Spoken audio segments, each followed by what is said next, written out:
Hello, and welcome back to another episode of The Stories That Bind Us.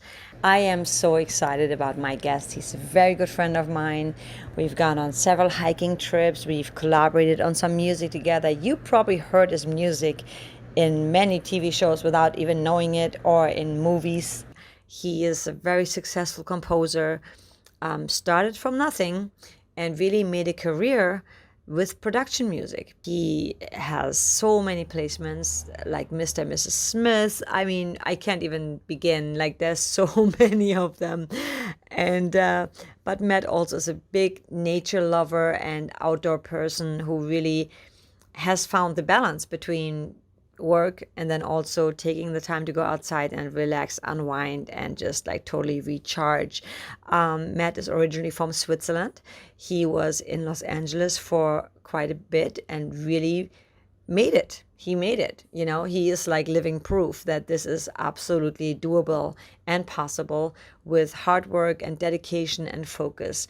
And he recently moved back to Switzerland, and is pretty much beginning his new chapter in his life, which is also so inspiring and exciting. So, with no further ado, oh my God, I could have talked to Matt for like 5 hours. So, we at some point had to like stop, but there might be more of Matt to come in the future. Um, but with no further ado, here's my very good friend, Matt Hirt. Oh, it's Matt. Hi! How are you? Good, good, good. The podcast is all about storytelling and people's life experience and what their dreams are and what they've gone through. I thought it'd be so cool to just like have a little conversation with you about how you started your journey to becoming who you are now, and the obstacles you've gone through, the little struggles, and how you feel about everything now. You've had quite a journey. You started Switzerland and came out This is here. true. Yes, this is true. How I got started, I mean, I was always interested, obviously, in music.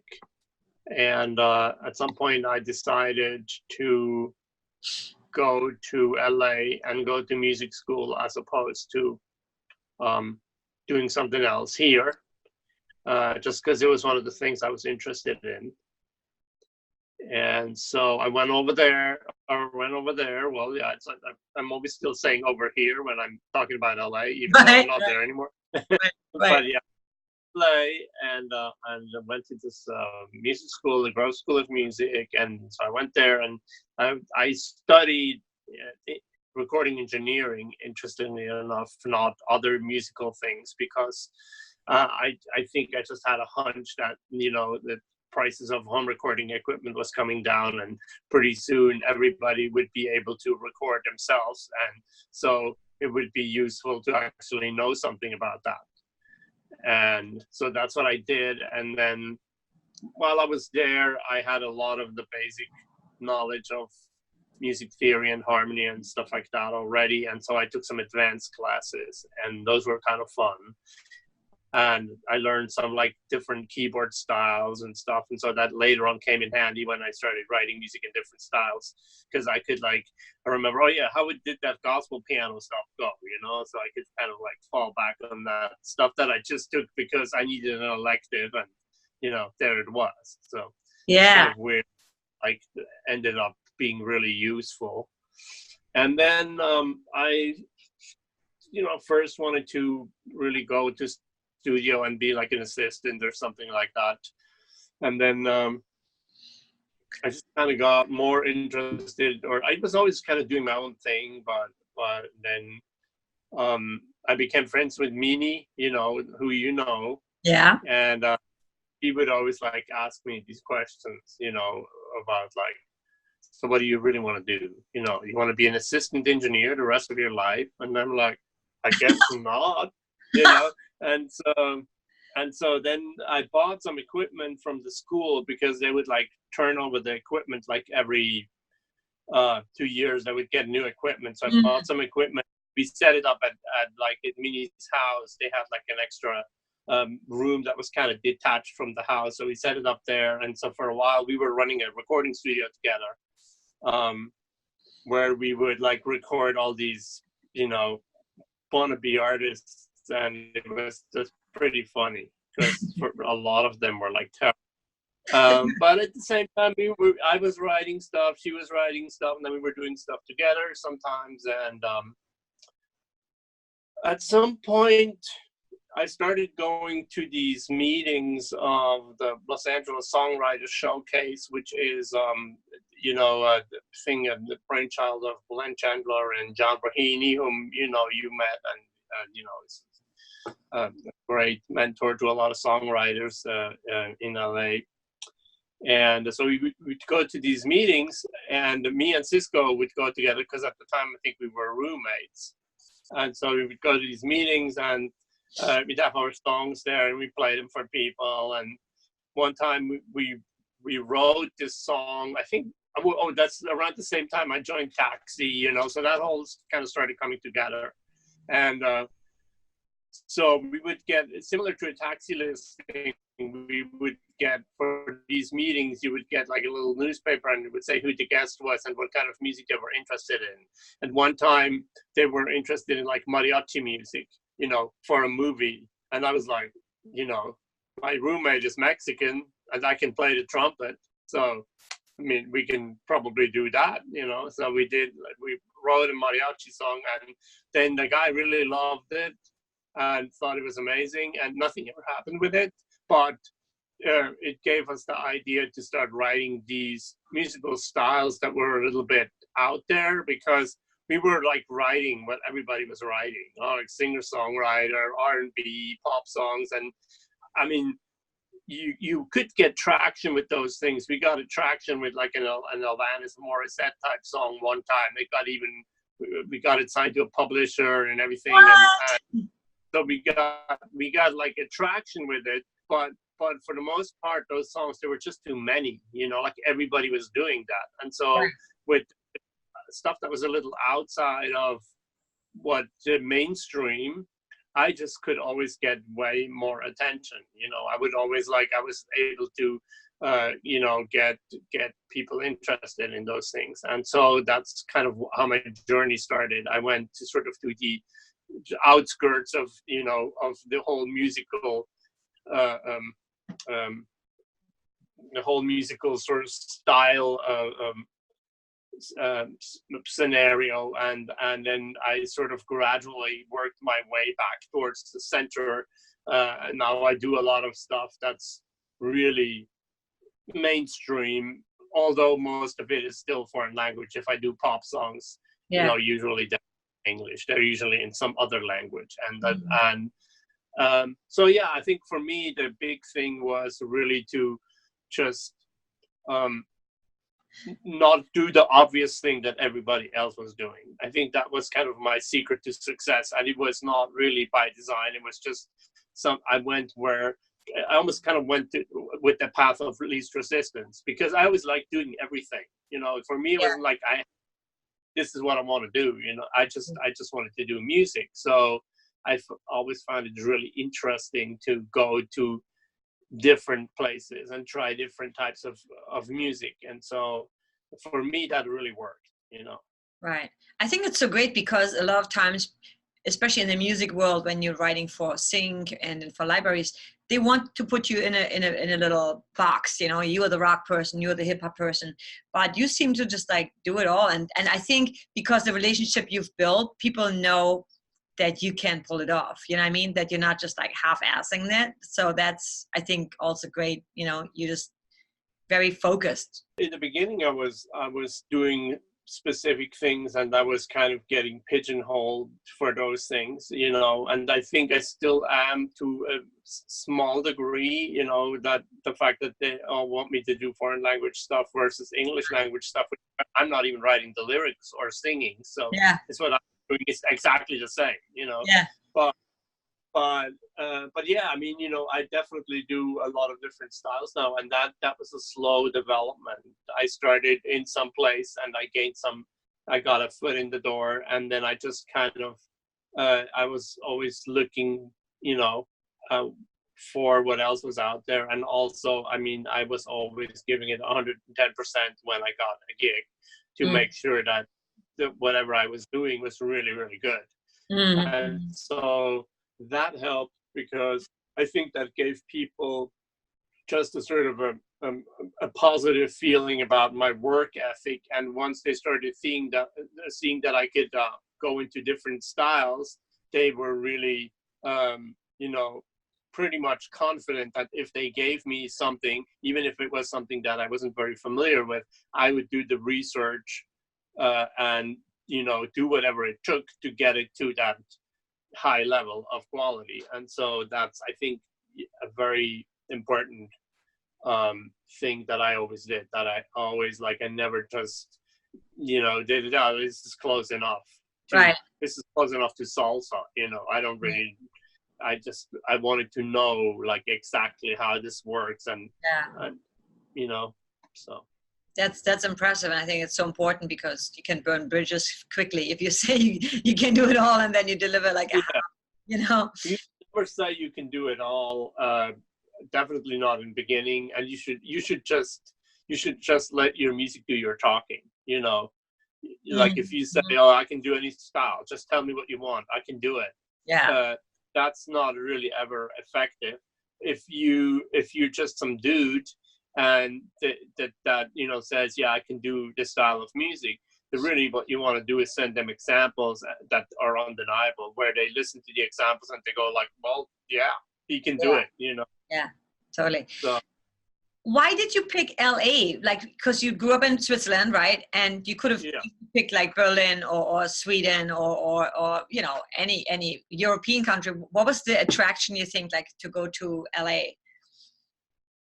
Well, I think it was in California. It always has that sort of thing, that myth. It's that myth. And Right. then LA is the entertainment capital of the world. Still is even now.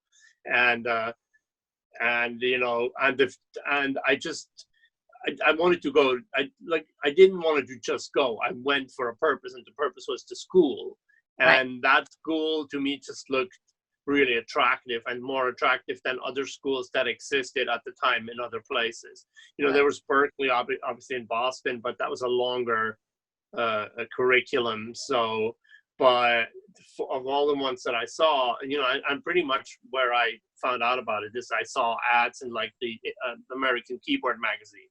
Gotcha. That's where I saw it, and that just always was.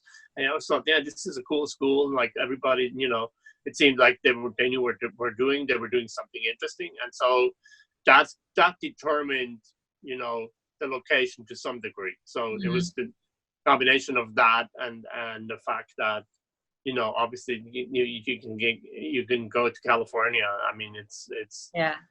that myth. It's where you go to become successful, regardless of on which level. Yeah. Very true. What do you think was like your biggest obstacle or your biggest struggle and in the beginning when you didn't, have make the money yet? Like, did you have like crazy odd jobs? Like, how did you survive until you hit, until you hit the, don't want to say lottery, but until you like got the formula down and, got some. Well, you know, it's I think an example of networking or being a nice person. Um when I went at music school, I made a lot of friends just because, I was always fairly agreeable, and so um one girl that was at the school at the same time got a gig with Scott Page, who was a fairly well-known musician, sax player. He was touring with Pink Floyd and Supertramp. I think he was Whoa. a pretty big guy. He had a studio, and she, for some reason, started working with him. And he knew of the guy that I later ended up working for, Dan. They were good friends, and so Dan had just gotten a gig that required him to basically get some help in terms of, like, engineering, because he was setting up his own home studio and he needed somebody to help him with that. And so she recommended me. She said, "Well, I know this guy; he would be great." And so then that's what happened. And I had this. I worked for Dan for many years, and it basically was allowed me to survive in LA, and you know, I never had to eat cat food. You know, I certainly never, you know, lived, you know, extravagantly. That was not, that was definitely not possible. But I was able to survive and, uh, you know, start doing my own thing and starting making little inroads. And um, you know, sometimes I won't lie. I mean, I borrowed money from my parents sometimes, you know, in the Yeah. beginning. Yeah. They were nice enough to loan me some money, you know, when I really needed it. Hmm. So you just have to find a way, you know. Exactly. Yeah. And I And think, it's also I think, you know, that the if you show the initiative and if you show that you're doing something, good things are going to happen for you one way or another. And yeah. if you just kind of like, yeah, you know, then not so much, you Yeah. know, because nobody's really going to believe in you, and so, you know, nobody's going to like invest their money or time or anything in you if you're not really committed. Absolutely. What would you say was the hardest thing you had to do so far in your life? Like that was like really, you did it, but it was hard. Like looking back, it was something that was really, wow, I can't believe I did that. Well, I never really liked to, you know, ask for things and or you know, to like reach out to people or, you know, ask for a connection or something like that, like pull favors. I Yeah. never like to do that, and I think I did at one point. I got to the point where I really felt I needed to make a connection with somebody that could give me some work, uh, and I reached out to somebody at Taxi at the time and just said, hey, you know, like I had some music forwarded to these and these and these guys, and you know, I've been having a little bit of success, and you know, I wonder if you could just, you know, talk to them and see if they have a project for me. And so then Taxi was like, yeah, we know these guys pretty well. We'll talk to them and see, you know, jog their memory about who you are. And as it so happened, they were looking for somebody to do a very specific project of um, music from Louisiana, and they Mm. didn't have anybody that could do it. But they had like a guy that was working there that was from there, so that really understood the musical style. So he's kind of like an expert on it. Hmm. So that company was One Music. So that's the company that Jim Long and Tanvi were at, that Jim Long started, and Tanvi was working there years ago. And so I got to know them, and I did a couple tracks on spec for Jim, basically proving that I could do this music, and he loved it. And so that was kind of my real one of my bigger ins in the beginning, because I got to do a whole album and I got Hmm. paid to do it. And so that helped me a lot, you know, at that time. And so that was reaching out and making that happen for myself was hard, because it's not something I would usually do. I'd just be like sitting in my little studio and writing stuff, and I didn't want to go like bother people, you know. Right. But So how awesome that changed a lot for you, right? Like that's awesome. Like the power of that just did, asking. that did change. Yeah, that opened doors. And Yeah. before I had other, you know, I had other doors that opened, but it was always just like a few songs here and there. And so this was really when I needed some money.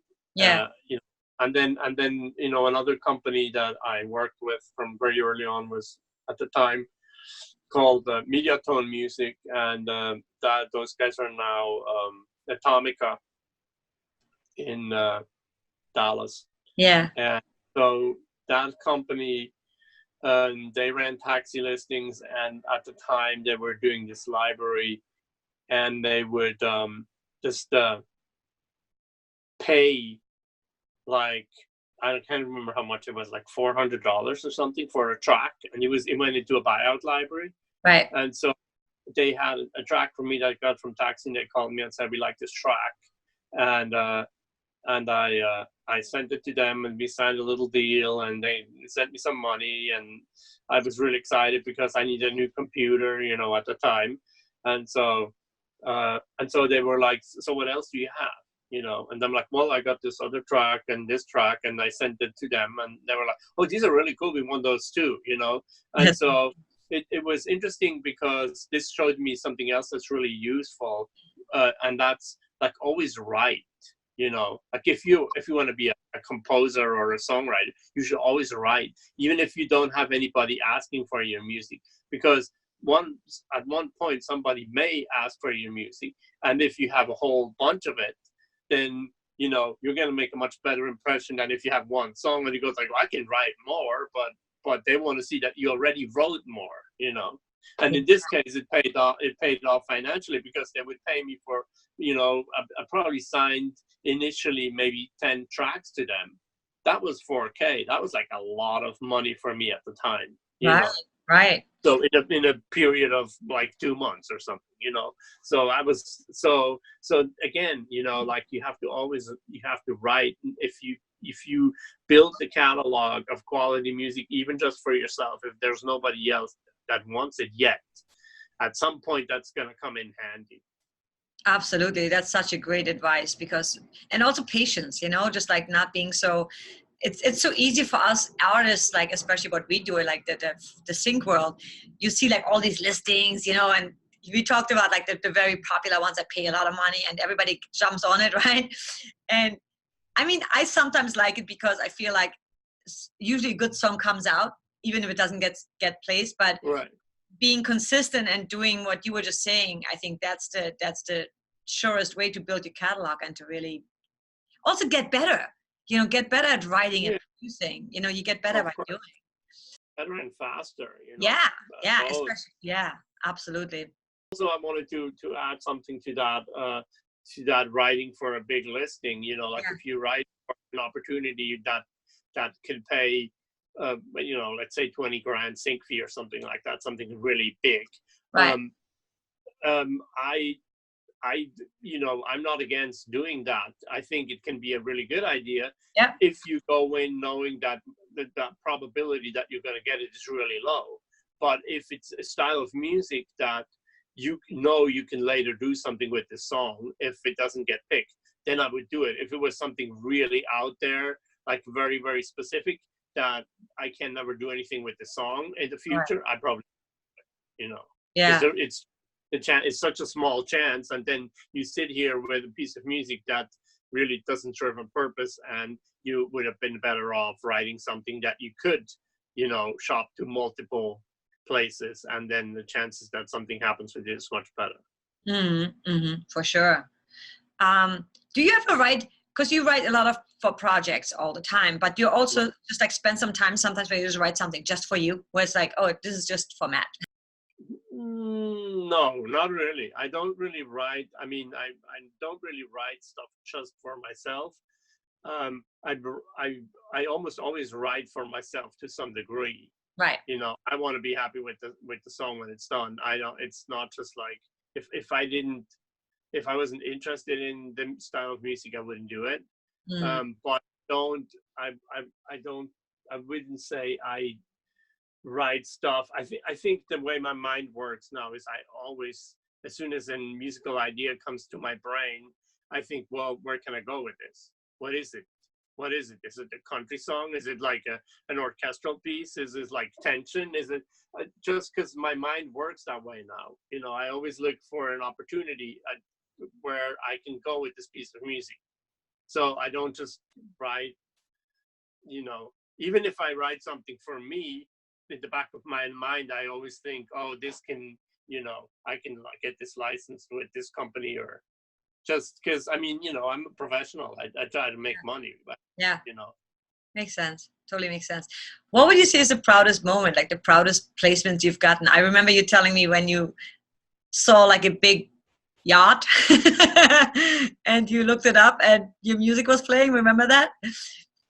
Oh, that was funny. That was the most bizarrest one. Yeah, definitely. But can you share that, because I love that story? I think it's so cool. Like, yeah, that was the most bizarre placement that I ever had. It's not a big placement, or it didn't make me a lot of money or anything like that, but it was the Right. most the thing where I kind of realized that my music is out there, you know. Right. So I went down to the beach.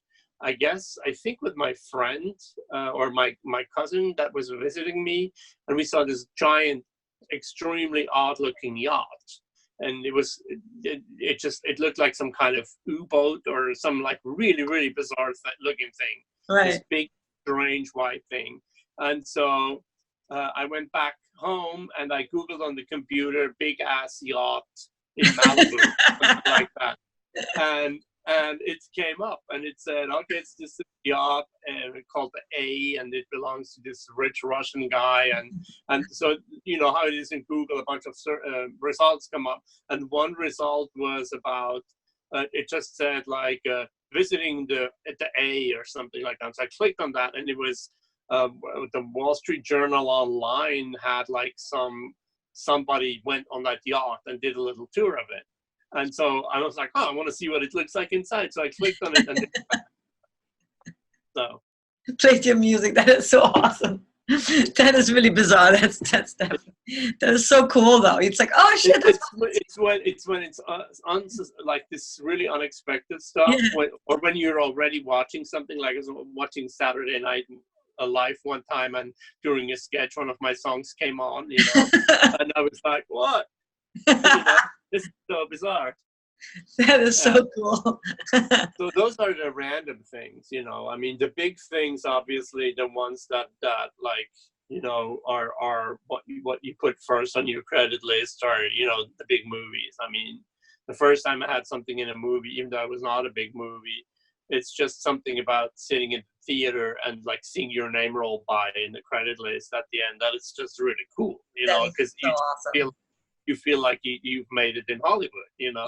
Yeah. Uh, so yeah, so I've been fortunate. I've had quite a lot of these over the years, and so yeah, that's always awesome. I mean, that's like and it's also if it's a really successful movie, it's a long, it pays for a long time. You know, I mean, I just looked up the other day. The Mr. and Mrs. Smith came out in, I think, 2005, 2005, Oh and wow. I still get money from that on my BMI statement. Like every BMI statement, there's something on it from That's that movie.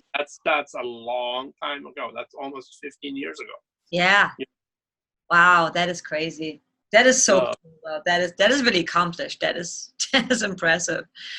Besides you doing music, you also, and you took such great adventure of being in California because you love nature, and we've gone on camping trips quite a few times, right? mhm. Um, and now you're actually taking a lot of pictures and videos, and that's like a whole nother creative side of you that you're now exploring more, right? Because you already Yeah. established with the music. Um, what was your wildest, coolest experience out there in nature doing that? Share your whole 1 year. You did a whole year basically of just going Yeah, around, you know? in 2000, in the fall of 2017, I was backpacking up in the Sierra Nevadas, and I was up there for a few days. And when I got back, my house had like a water break, and it wasn't like a major thing, but it was enough to. My equipment, thank God, was all safe, but it was enough to basically. To the point where the house needed to be remodeled, and this was a rental, so you know it wasn't really my problem in the sense of that I didn't have to take care of it, but I didn't have a place to live anymore, and so I had already decided to come back here about a year later, and so I just decided that instead of trying to find another apartment um, for a year, I was just not going to have any. I was not going to have a residence, so I was just going to travel, and you know, stay in Airbnbs, and so that's what I ended up doing. I ended up going to a lot of different places that I love in the U.S., in the Western U.S., and in between, I would come back to LA for a few weeks, and I would stay in different, like stay in Santa Monica one time, and various places, and it was really fun, and it was like it in a sense, almost like an accident, because I probably would have not done this if this water situation hadn't happened at my house. But it ended up being sort of like the culmination of all my work over there, because I was actually able to do this and not having to work, you know, Right. and just travel for an entire year and just live off of my royalty stream, essentially, that I had built over the preceding, you know, 25 years. Yeah. And so it was incredible, because it really gives you a sense of like what you have accomplished, because to be able to just take a year off and go, and not like, you know, live in, you know, in the poorest possible place, but I could go anywhere, and I could, you know, I could stay in a nice lodge if I wanted to. I could camp. I could do whatever I wanted to, and I could afford it. And so that was really fantastic sort of accomplishment, or realizing what you have accomplished basically just because you're able to do this. Yeah. So it was fantastic, fantastic adventure. And you know, I still have a lot of footage that I shot that I'm gradually making into videos. I just made another one that, you know, I'm putting up on, well, it's probably up on YouTube now actually. But yeah, you know, it's that's just, I started that. The reason I took all the video was really just so that later on I could relive all my memories, because that was really the only reason. And that's kind of why I'm doing the videos now too. I'm just, because I have all this stuff sitting on my hard drive, I just don't want it to just sit there. So I'm making these videos mostly for myself. But so far it seems like other people are enjoying them. So, you know, that's all the better, you know. And who knows, maybe this can turn into another little sideline job at some point. You know, always got to be open to new opportunities, you know. Absolutely. I think it's great, because if for people that don't have the opportunity or the time or the whatever, at least they get to live it through you a little bit, you know, where they can see, or like, if I see something like that, I might be, oh my God, I need to go there. This looks just fantastic. Right. Yeah, it is. I think that what I'm doing, hopefully, what's hopefully going to help people is that they can sort of preview some of these national parks or other nice places, and they can, you know, say, oh, this is a nice place. Maybe I'll try to go there sometime myself. And you know, to tell you the honest truth, I mean, I one of my backpacks that I did in 2018, I did because of a picture I saw on Instagram.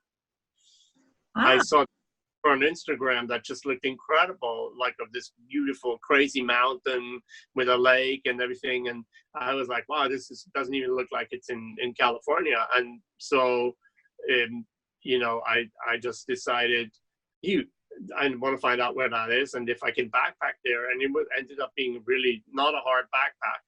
And so I went there for like 3 days, but you know, this happened to me just by seeing this lady's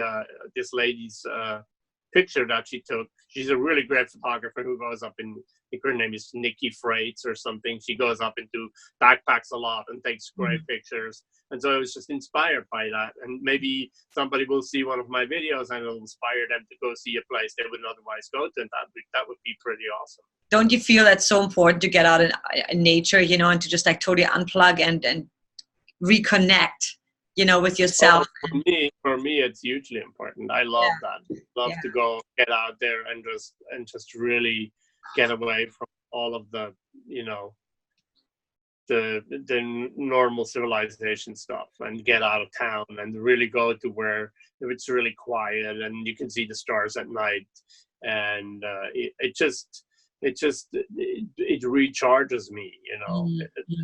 These types of things for me are perfect. They recharge me. They give me new motivation, and I come back refreshed. And it doesn't even have to be a long time necessarily. Even it can just be a weekend or something.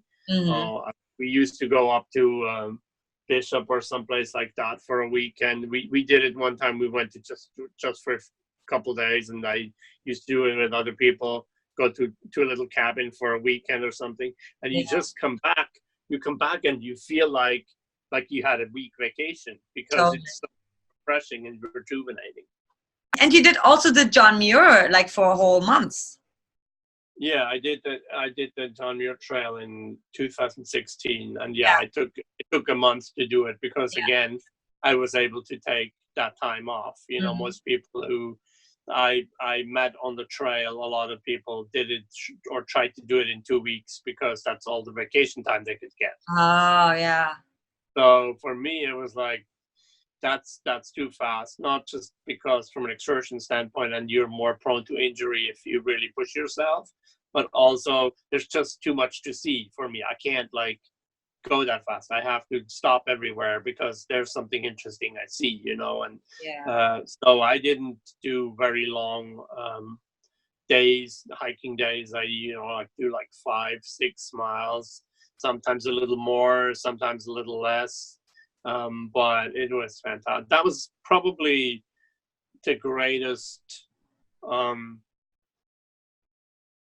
eye opener in the last 10 years or something like that for me, because it just gave me so much time to reflect on what I had achieved and what what did I want to achieve?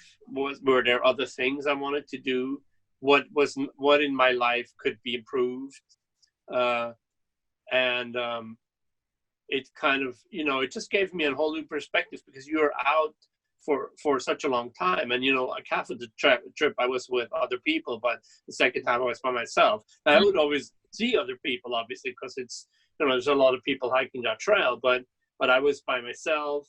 And so I had a lot of time to reflect and also just enjoy being out there and to feel sort of um, the power of the whole experience, and nature sort of helped me um, um, just refocus in a sense. Hmm. When I came back, it took me a while to get back into the swing of things, and I decided, I think that um, I didn't want to just put my head down and keep doing the exact same thing that I was doing for another 20 years, but I wanted to try to pick the best of that Yeah. and retain that, and not do the things that I didn't really like in as Right. much as that was possible.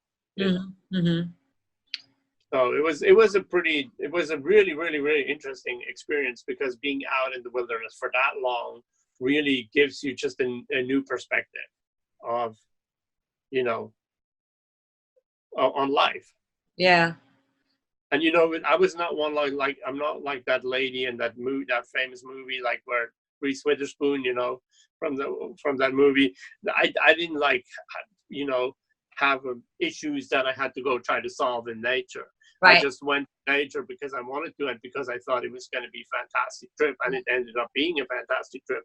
But nevertheless, it just sort of gave me a different outlook. Yeah. I think it's so important to have that quiet time, because we're so bombarded by distractions, noise all the time. There's always so much going on.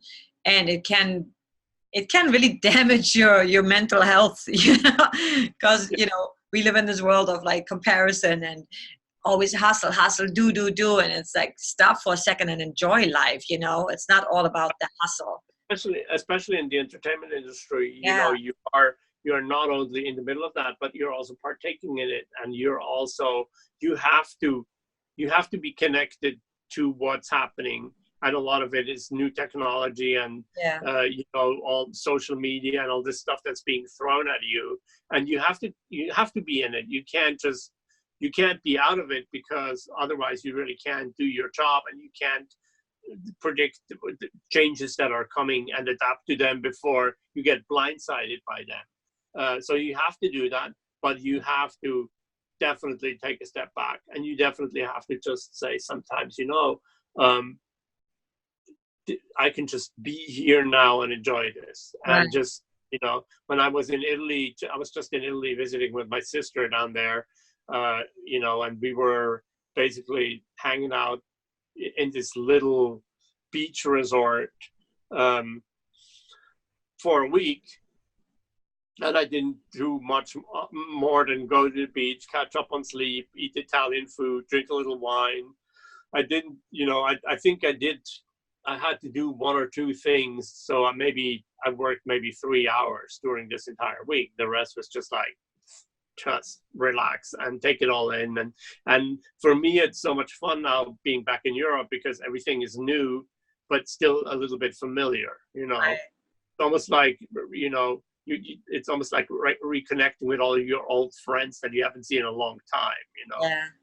So it's really fun because it's so different from the US. I mean, it's just like almost like the polar opposite.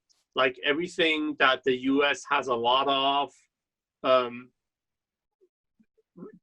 there is not that much of in Europe, Right. and vice versa. Everything that Europe has a lot of, there's not a lot in the US. So I Mm. feel like when I was in the US, I took the full advantage of like the wide open spaces, the wilderness, all of those things that you have a lot, especially in the American West. And now I feel ready for the pendulum to swing back to, old culture and, 1,000-year-old buildings and all this kind Yeah. of stuff. So it's nice. It's really nice to be able to see that again and appreciate it and look at it in an entirely new light. Yeah, yeah, for sure.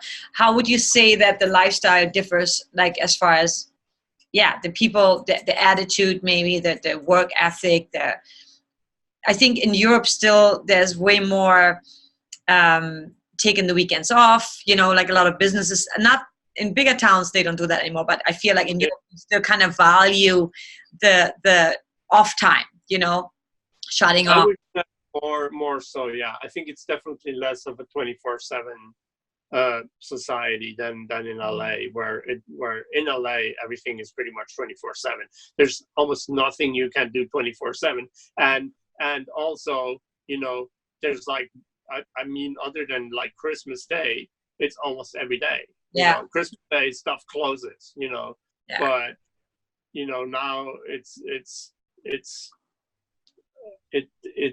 so I don't think that's definitely less the case over here. There's yeah, more, a little bit more value on taking off the weekend. A lot of stores are closed on Sundays at least, still. So it's a little bit different from that perspective. But I think what I loved about LA, and that's the one thing that I'll never forget, and that I always be grateful for, is that support for the creative community that you have there. That I have never met another place that had that to that degree, because it so permeates the culture there. Like everybody knows somebody who is successful in the entertainment industry.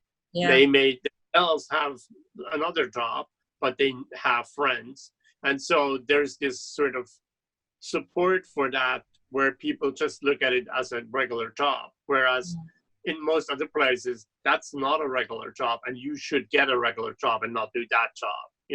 And in LA it is a regular job because there's so many people are actually doing it. So yeah, I always found just the support that I got there from everybody, like strangers, that just not necessarily that they were particularly interested in what I was doing, or cheered me on, but they were just looking at me as just a normal person right, doing something that other normal people do as well. yeah. Where here in the little town that I grew up in, that would be like freak. I mean, that's like, you don't do that. You can't make any money with that. Right, right. They're like, how does he make money? Like, how does he pay his bills?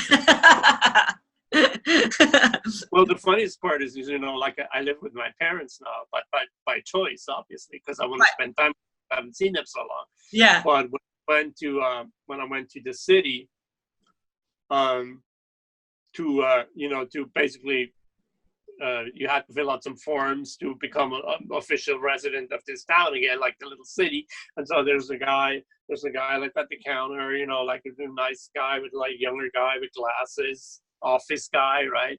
And so I'm there and filling out the forms, and so I say, oh, yeah, profession, musician, and then what's your address? Live with my parents. And so it was like the guy was probably like, oh, yeah, those Yeah. people. Yeah, you're a musician. That's funny. That's so funny. What is your plan for what's up on your agenda for the next year or so? What do you plan on doing?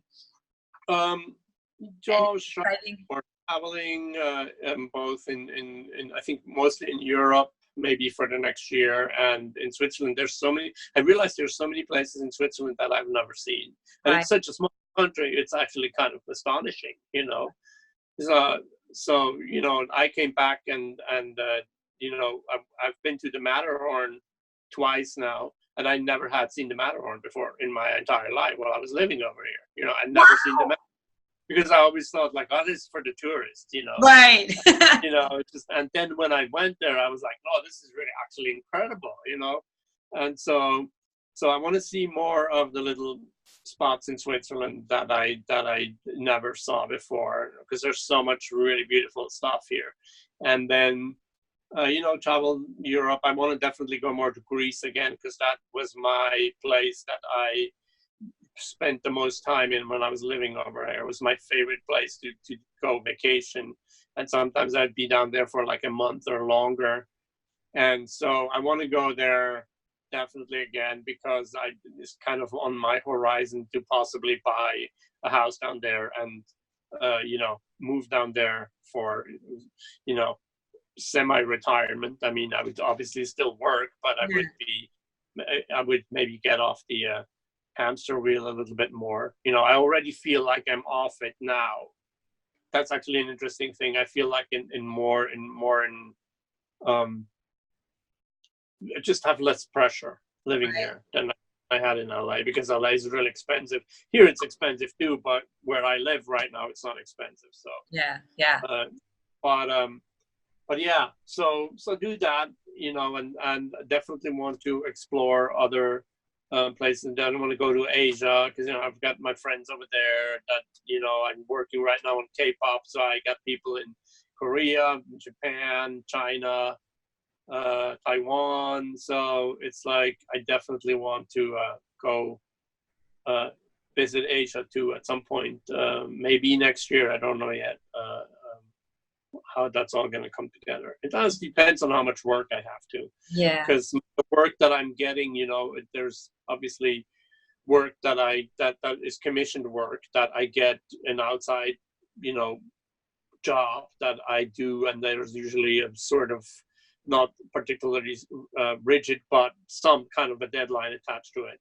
Mhm. And so you want to do that, obviously, and do a really good job and do it within the allotted time. Those are kind of these things that come in, and then they take up like a bunch of your time, versus if I just do stuff for myself, I'm much more flexible Yeah.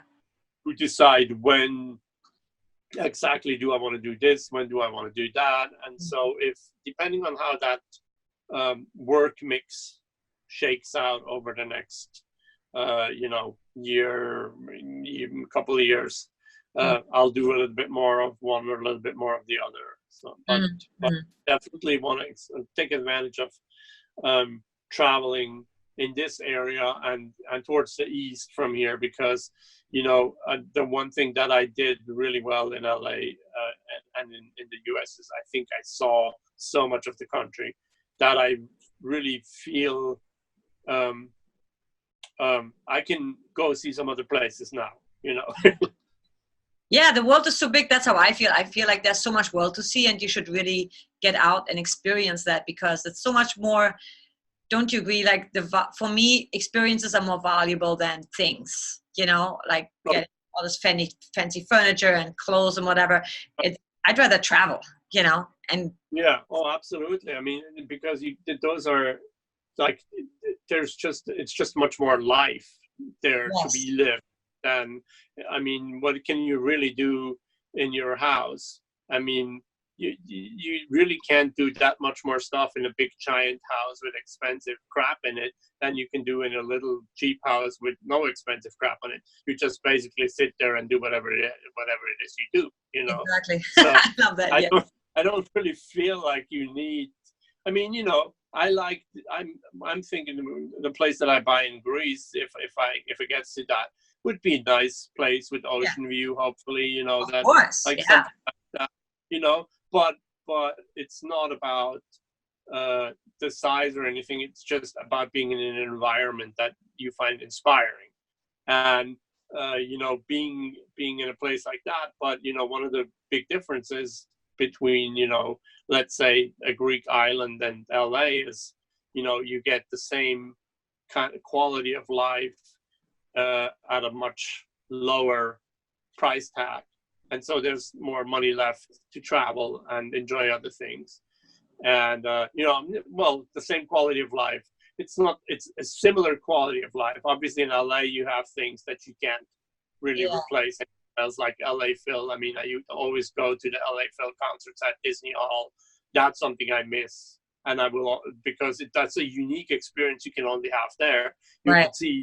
You can see other great orchestras in other great concert halls, but this is such a unique place, and it's so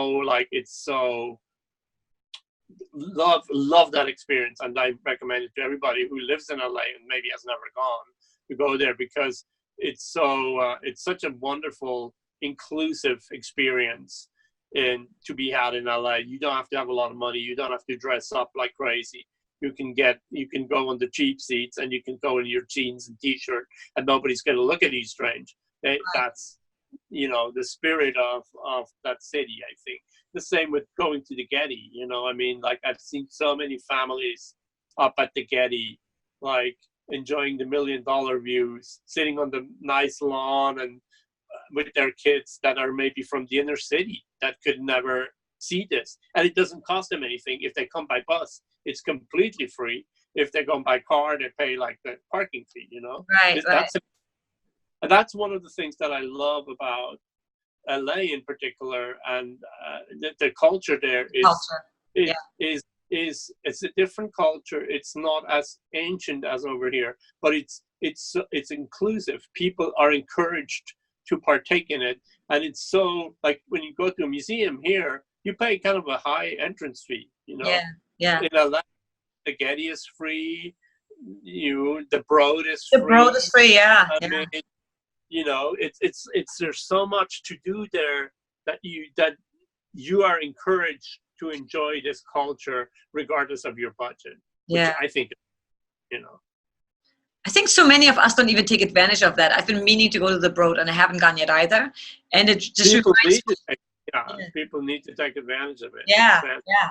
But you know, I mean, I might have never gone either, except when I was in my traveling situation. I got this Airbnb in downtown LA, you know, and so I could walk over there. So that's when I went, you know.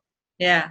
I think LA is also so interesting to me because each area is so different. You go to Santa Oh yeah, Monica, it's totally different than downtown LA. It's totally different than Beverly Hills or North Hollywood, right?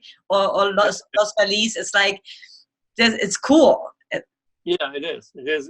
I mean, I love LA. I mean, Yeah. absolutely LA, and you know, I didn't leave lightly. I mean, you know, Yeah. that was, you know, but yeah, it's a fantastic city, and it's really, for creative people, it's a great city to live in, Yeah. because you do feel that there's support for that in the community. It's valued, you Yeah. know.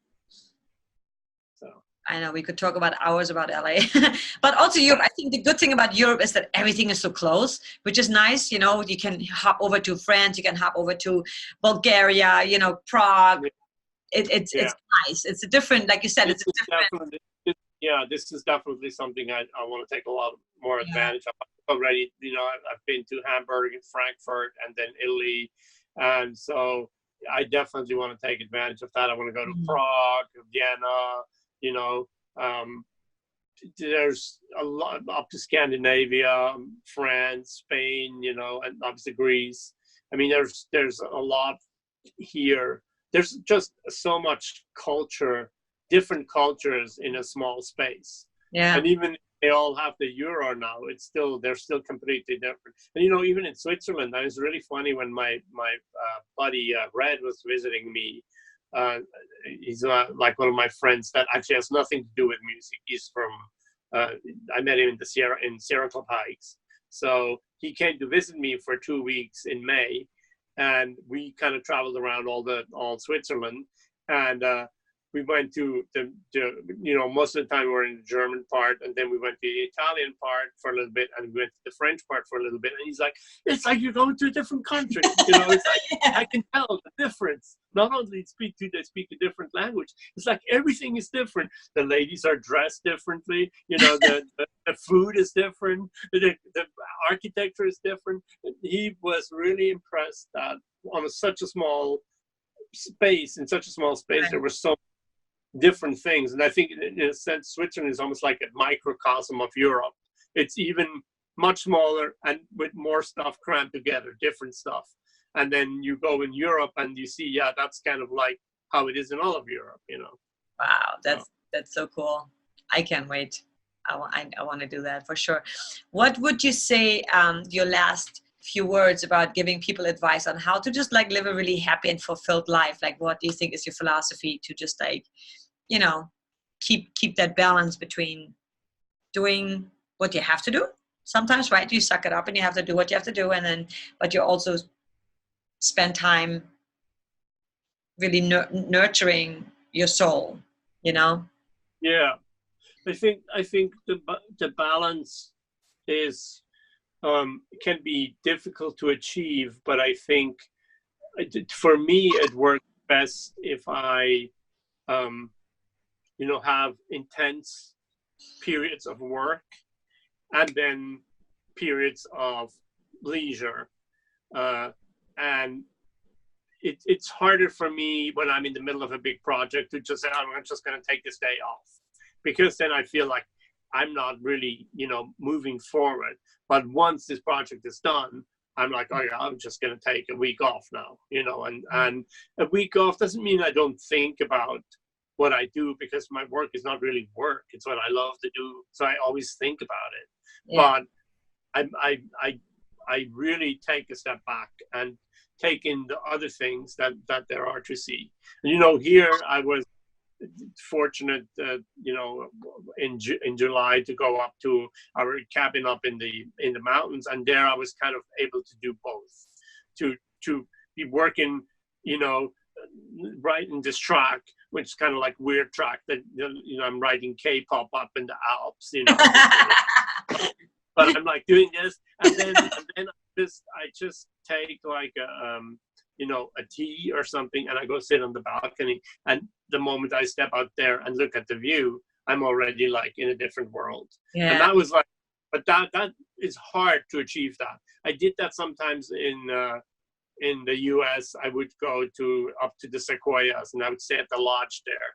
And so I was still working, but at the same time, taking time off. This was a working vacation, what I used to call it. And so that, if you can do that, if you can find a place that you really love that's away from stuff, and you can combine that and maybe work on a reduced system on something where you can only do certain things on, I think that's really amazing, because you almost get sometimes I felt like I got more accomplished when I was up there working on my little laptop, because I just I got the relaxation in like immediately. I just had to sit outside and like take a little hike, and I was just totally out in nature amongst giant trees. It looks like Jurassic Park, and then you take all of that in, and then you go back inside and you feel like, yeah, I can go on it, add it again. And so that's like other thing, and so that's kind of what I'm hoping in an ideal case to do in Greece. That's what I'm hoping. I can find a place that's like that I just go sit outside on the balcony or the porch or whatever, and like look at the ocean and just go like, this is so incredible, and then go inside and write some more or do some editing or whatever. Yeah. So that's kind of what I have. If I can sort of take those moments that I now have been able to achieve sometimes and make that like my whole creative life, I think that would be pretty fantastic. Sounds great. Sounds like the perfect balance, actually. Well, I didn't, yeah, but I mean, that's not really achievable though when you're sort of in the So that's why I would either do, a stretch of work and then force yourself to go, and I know I'm going to take 2 or 3 days off, and I'm going to, like, if you're in LA, drive out of town, drive up north, up the coast, or drive up up in the Owens Valley in the Sierras, or drive out into the desert. It's beautiful out there too. Yeah. Go in Joshua Tree, take a tent, or you stay in a cabin. I mean, if you look up like all the places that you could stay, like, some people don't like to camp. Well, you can rent a cabin. You can rent cabins out in the desert. You can rent cabins up in the mountains. You can even up in Pine Mountain Club, like up by Gorman. There's places to rent there. You don't even have to go far. Yeah. And there is all these places that you can go. There's like hot springs out in the desert that you can like go, bathe in the hot spring. I mean, if you actually look at what's out there, places to relax that are not that far away. There's so many places, and people really need to take advantage of that. They do. I think, especially like, again, for people that are so always hustle, they're always on. It's so important to find that space to just allow yourself to like get away, and then really get away. Because I think that's. I love our camping trips. I think. I'm telling you, I feel like you should still have that website, Ask Matt. Where should you go, like, to relax in California? And Matt knows all the places, because one thing I also love when we would go out camping, you're always like, you're so knowledgeable about like the plants, the trees, what tree is what, the birds, all the animals, like how to deal with the bears. It's just so awesome that you just like really, when you're interested in something, you're really all the way in. You just. Well, yeah. I mean, not to the degree that I'm like a biologist, and like I don't have that kind of in-depth knowledge, but I'm interested in things, and I retain a lot of information because I'm interested in it. Yeah. So I remember things that I find interesting fairly well, and so yeah. So I do have a sort of a broad knowledge, maybe not very in depth, but know a little bit of something about a lot of things to do with the outdoors. So yeah. Yeah, I said. I just don't know how how that something like that could be structured, because I can't be sitting here all day answering questions. No. So it has to be thought out. What's your new job? Wikipedia. But I do miss that. I love that. Like, man, what is that? Or when you told me that the pine needles, actually, when you're low on energy, they have vitamin C, and if you suck on them, it's gonna like. Yeah. So I didn't know that. Like all these little bits. Well, that where I learned that from. I learned that from the Man versus Wild episode. Oh. So that was another one of those things. Like I think he was actually on that episode. He was up in the Sierras, so I knew that he was talking about the same pine needles. Right. And I had never known that before. But then when you actually do like chew on pine needles, you do you can totally savor that same type of acidity that you would get like from eating a kiwi, like a kiwi or like a lemon or something like that. Oh, wow. You get that same kind of acidity, so you go like, oh yeah, that's got to be vitamin C. Wow, that's crazy. So it's interesting. That is. I would have not thought of trying it if it hadn't been for Bear Grylls. Yeah. I love that. So love that. Oh my God, I could talk to you for like hours, because that's just, you're so interesting, and also knowing like the many times you've gone camping, and like with the bears and all that was like so fun, and so many cool stories. People coming out of the woods out of nowhere in the middle of the night, starting a conversation, and then disappearing back into the woods. Yeah. It's like, what? Yeah, so, we can do it like in entertainment episode sometime. Right, exactly. the most bizarre camping stories or something like that. There sure are plenty of them. Awesome. Well, thank you so much for coming on and sharing some of your stories, which I think is so cool. It's because being an artist is it's not the normal life, and there's not like one path fits all, right? It's like everybody has a different path and has to Yeah, find their own unique, you know, thing that works for them. It's not, absolutely. yeah, That's true. you know, So and yeah, then, but then seeing someone like you who's really accomplished it. And I think from me knowing you and I think what I always admired about you is like, you are so focused, and you always kept telling me that, you know, when we would have like talks at the campfire, and I'm like, Matt, you know, why is this not working? You're like, well, you know, you're a little bit all over the place. You got to just like find the one thing and just stick with it and really be consistent with that. And I think that's something most of us struggle with, you know, and I think you got that. well, yeah, it is also, I mean, it's struggle for everybody. I mean, I struggle with it too. I just maybe I'm better able to just concentrate on one thing, even though I'm also drawn in different directions, for Right. sure. I mean, normal because like if you're like a creative person and you live a creative life, so many things that you see, you have your own spin on it, and you feel like I could do this, and I could do, put my own spin on it, and it would be interesting to me. And so we tend to like see all the opportunities and possibilities, and they all look exciting and interesting. And I think the key of it is to not say, well, I'm just going to do this, but maybe say, for now, I'm going to concentrate on this and maybe do this and this on the side. But this is my main track now for a while. And if I get somewhere here, then I can do something else, not try to do everything at the same time, because I think that's when you struggle and you sort of stay in one place, because you're almost trying to move in different directions at the same time. And I think that's something that's very difficult to deal with. But I think it's a good idea to try to come to grips with how you can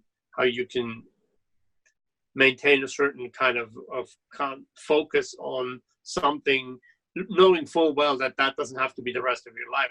That's what the great thing about a creative life is that you can do other things. You don't have to do the same thing. It's not like you have a job.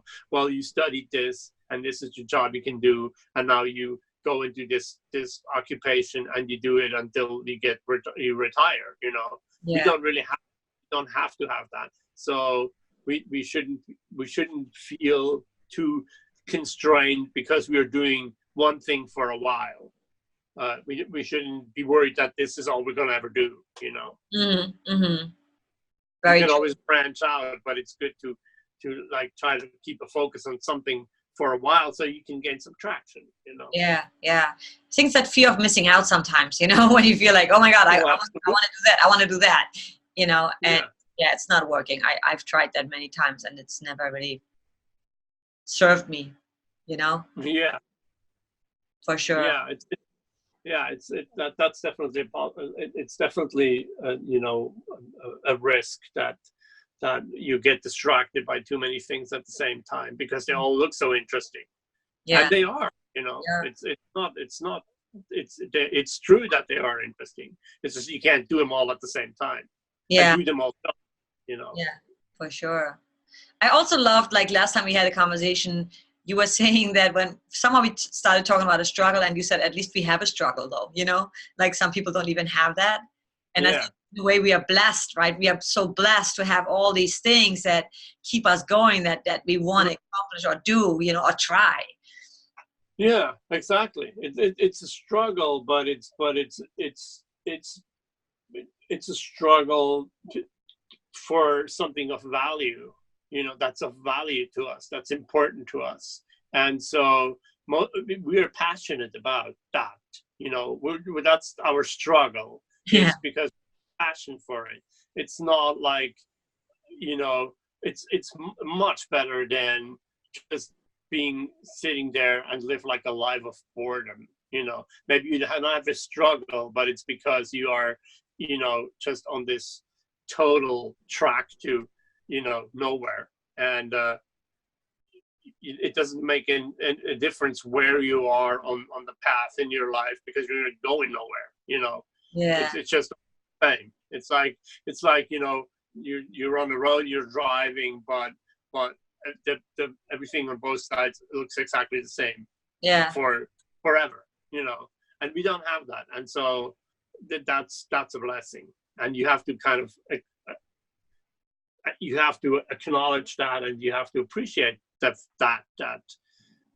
at least you're struggling towards a worthwhile goal, you know. It's actually it's actually pretty exciting, you know. Yeah. And I think that's what keeps you also like young and alive, because you have so much to live for, you know. And I feel sad for people that don't have that, you know, or Yeah. they don't take the time maybe to try to even find it, because I think everybody has creativity in them. Some just don't, maybe they're afraid to explore it, you know, maybe they just were told that they don't have it. But I think everybody has something to give to this world, you know, even if Right. it's just you being really kind and you being a kind person helping other people, you know, that's, I think Yeah. that's a gift too. Yeah. You know? And I mean, creativity, you know, exists in many different forms, you Yeah, know. yeah, It's just like necessarily even an artistic pursuit. You can be creative in other yeah, fields. So I agree that a lot of people have that and are probably not taking advantage of it. yeah. And another thing I want to, and that's how I want to finish it, is like what I always love about you is like when I first met you, you didn't know me, you know, we met on Taxi, actually, I think on the board, you know, and your generosity, you were always so generous, just like helping people that you don't even know, but you would spend probably like at least 20 minutes to half an hour, maybe even an hour writing something to help someone figure something out. You know, I don't know how to record a vocal, and you would just explain it. And that is just so valuable, I think, and it's so important to be a nice person, you know, and not come from that place of scarcity, or I don't want to help someone else because they might take something from me. You've never had that. I think that's also part why you are so successful and why you are also so liked, you know, but people want to hang out with you and be your friend, because you're just a really nice, cool person and generous, you know, from the heart, without wanting something. Yeah, I think that, you know, obviously I can't really speak to that, but what I can say is that definitely being nice and genuine, and not being fake nice, but being nice and genuine doesn't mean you have to love everybody or anything Yeah, like that. Because it's just being a person that people like know where you're at, like what's your deal, you know, like you're a reliable, that kind of a person, I think is really good. And I think being somebody that people love to work with is really important in our field, because, you know, and now, I mean, I do so many projects over the last 10 years. I've done so many projects that I need other people to help me with. I need, as particularly singers, lyricists in foreign languages, for example, because I do so much of that. And like those people, when I write an email to somebody that I haven't maybe even talked in 3 years or something, they always answer right away, and they always want to work with me. And I think the reason is that they know that I love what I do, and I'm not an asshole. I'm like somebody who is encouraging them, you know. And if they do a great job, then I will tell them, this is awesome what you did, you know. I because we all working together towards a goal, you know. And being like that, I think the generosity is part of um, building up that almost like a network. You the best way to build a network is to just um, make other people feel good about their talents, and appreciate what they do and acknowledge what they do, and not go like, what can you do for me, you know, the famous thing. That's not what it's about. You're just there, you're just basically creating a good karma in the world around you. And then when you need something from somebody, or it becomes this exchange of, these people want to work with you and you want to work with them, and it becomes great. Versus if you are sending out bad vibes, or the kind of like, I want all the jobs for myself, then nobody is going to enjoy working with you, and eventually that's going to bite you in the butt, because the more successful you get, the more people you need to work with, because you can't do it all yourself, So I love that you're saying that. So true, because we can't do it all ourselves. no, It's all about teamwork and yeah, and supporting one another. absolutely. That's I what. mean, we have to have a community. We have to have a community of our, of entertainment industry people, artist people, because we need the mutual support, because the society at large is not really particularly understanding of what we do, Mm-hmm. So we need to help each other. Love it. What a great way to end it. What a great way to end it. That worked out well. Right? That worked out so well. Well, thank you so much for coming on and talking to me. And Sure. People can find you on Facebook, Instagram, Matt Hirt Images, right? Yeah. And they can reach out to you. I mean, you are like kind of famous in the taxi community, so people know you there, so they can find you. Right. Yeah. But for people that don't know you or don't know your music, they can definitely, I'll put all the links below, your YouTube links, and they can subscribe, because, man, those videos are awesome and the music is great and so versatile. And well, it's awesome definitely the one thing you can get from my YouTube channel is you can kind of get an idea of what production music is all about, because all my tracks on there that I have on there are all production music, and they're all in different styles, and it gives you a sense of what can be done in this field. Right. And maybe it's maybe helpful to listen to the music of somebody who has been successful at this, because you can kind of gauge your own progress against it. So I think it would be, it could be helpful to people who are interested in that, to just go listen and see what's there. Yeah, that's awesome. Thank you so much. Sure. Thank you. That was great. How amazing was that? I am so happy I got to talk to Matt for this podcast, because I really wanted him on, and he was just right away, oh yeah, sure, I'd love to be on it, I don't know about you, every time I talk to Matt, I feel re-inspired. He kind of recharges my batteries, and I feel everything is possible. And he also reminds me that, focus, and just like never giving up, that whole mindset and that whole attitude, but in such a relaxed way. And he's just such a generous, kind person, and such a great friend, that I'm just super grateful to have people like that in my life, because we want to and we need to be surrounded by people like that, people that lift us up. And you want to do the same to other people, because that's how you lift. That's how people lift each other up and really get into that frequency, that vibrancy, like that gets us on a higher level, spiritually and physically and mentally, where we just really in this positive, amazing space. So thank you for listening to the podcast, and I hope you enjoyed it as much as I did. Please leave a comment, and if you haven't yet, subscribe to the channel and share this with your friends and your families, especially people that are in a creative field and that sometimes get discouraged, and or people that love nature, because you should definitely subscribe to the YouTube channel, because Matt has amazing footage up there, and I really liked his, actually, that's how generous and cool he is, right? He even said at the end that he will also get a feel for, if you're interested in doing production music, if you listen to the music on my channel, that yes, that's how production music works. And that is just amazing. So you'll see not just his nature footage, but also hear his music that he's done, either collaborations or himself, for all these big libraries that have gotten huge placements. So that was really awesome. You have an amazing, fantastic week. Again, thanks for tuning in. And if you'd like to be on my podcast, hit me up anytime, JacquelineVanBeek@gmail.com, or on Facebook or Instagram. And like always, I will leave you with a song of mine, and I will talk to you next week. Ooh, ooh, ooh.